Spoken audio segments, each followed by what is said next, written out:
Another documentary making me look like a scuzzbag. What is it this time?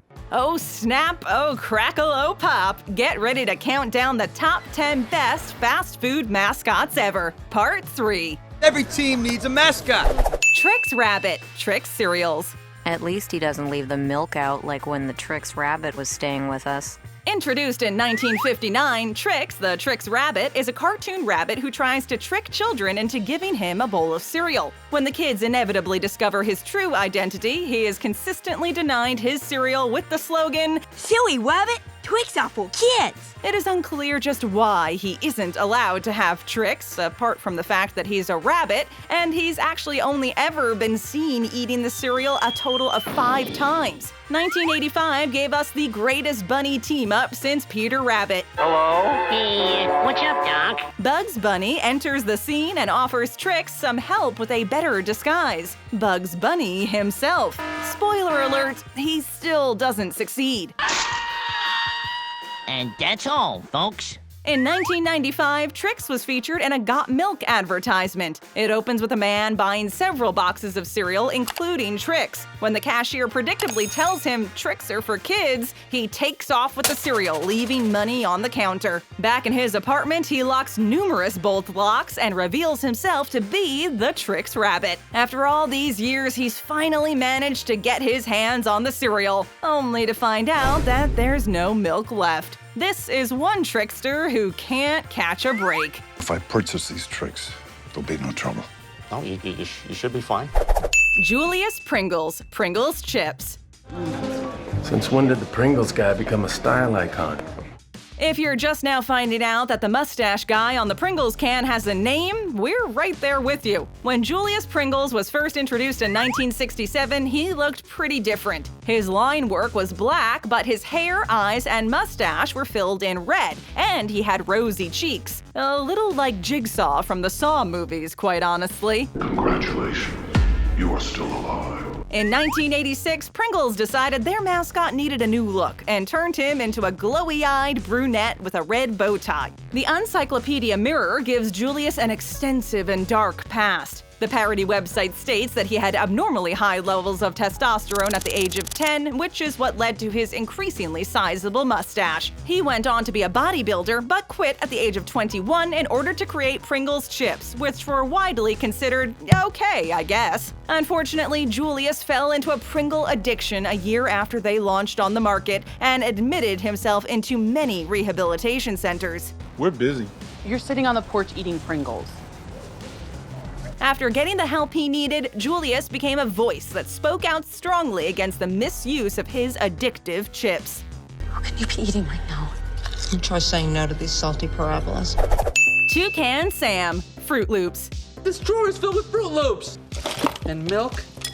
This is one bird who's been around for a while. Outliving all his toucan friends by about 35 years, Toucan Sam made his advertising debut in 1963. There are some pretty iconic breakfast cereal mascots, and Toucan Sam is definitely up there among the most elite. Known for his ability to smell Froot Loops from afar, his catchphrase is, "Follow your nose, it always knows." Until recently, Toucan Sam was a blue anthropomorphic toucan with a white belly and a yellow, red, pink, and black striped beak. Earlier this year, he was redesigned, much to the dismay of many. This guy brings back nostalgia to at least a few generations, and now he's got an acid trip for a beak and human teeth. Excuse me, what?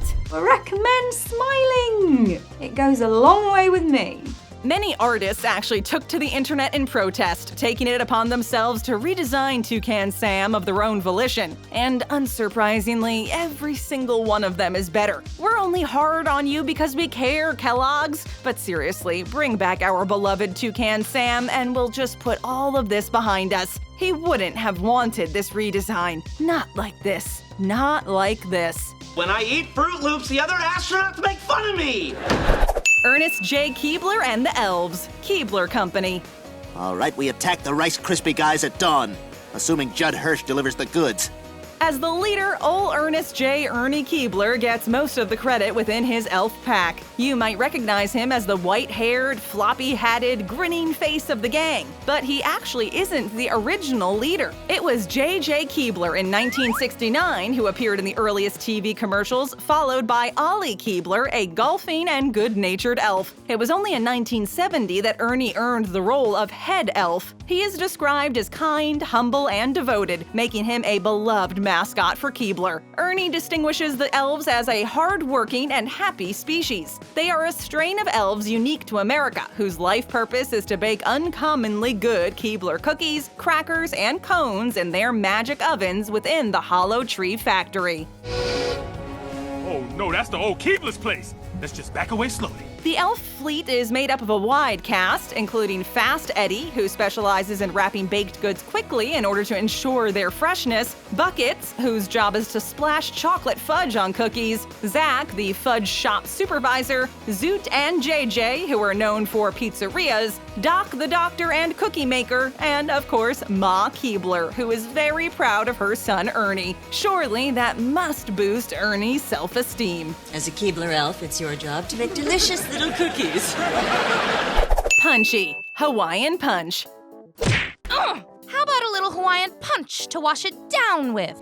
Ah, yes, the Kool-Aid Man's best friend. Probably. The cartoon character first appeared on television in February 1962 in a 20-second commercial alongside his pal Opie, commonly referred to as Oaf. You might remember Punchy as kind of a punk, asking Oaf, "How about a nice Hawaiian punch?" and then always delivering a strong blow to his buddy's face. Oaf, in turn, never learns to say no to Punchy's offerings. However, one commercial from the 1960s reveals Punchy's vendetta against Oaf. The ad opens with Punchy dribbling a basketball, only for Oaf to steal the ball and bounce it against Punchy's face until he's knocked down. Punchy returns to offer Oaf a nice Hawaiian punch. Punchy makes the shot of the century and goes back to singing. So next time you feel bad for Oaf, remember, he had it coming. The characters were used in advertisements well into the 1990s. After this, Oaf stopped making an appearance and Punchy received a more contemporary makeover in early 2003. He still has the signature blue and white striped shirt and red hat, but he was given a tan from his previously paper white complexion and a pair of cut-off jeans. He's also in 3D now and is most often pictured with a surfboard, gesturing with the Hang 10 sign.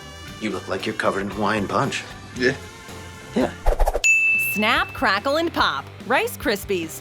What are we eating? Having lasagna. There was a recipe on the back of the Rice Krispies box. Named for the sound of their cereal, Snap, Crackle, and Pop are onomatopoeia legends. They were introduced in 1930 and were actually named after a Rice Krispies radio ad that described the sound the cereal makes in a bowl of milk. At first, only Snap was featured on the packaging. Crackle and Pop followed soon after, but only appeared on the actual Rice Krispies boxes in 1941, looking quite different than they do now. In 1949, the gnomes received their first makeover. Their faces were made to look younger and their hats smaller. From that point on, they became the recognizable Snap, Crackle, and Pop we know today. Snap is the oldest and is described as the problem solver of the group. He's often depicted as a redhead wearing a chef's hat. Crackle is the happy-go-lucky middle child who keeps the peace between his brothers. He usually wears a red and white striped stocking cap over his blonde hair. Pop typically has brown hair with a drum major's shako over top and is known as the mischievous jokester of the gang.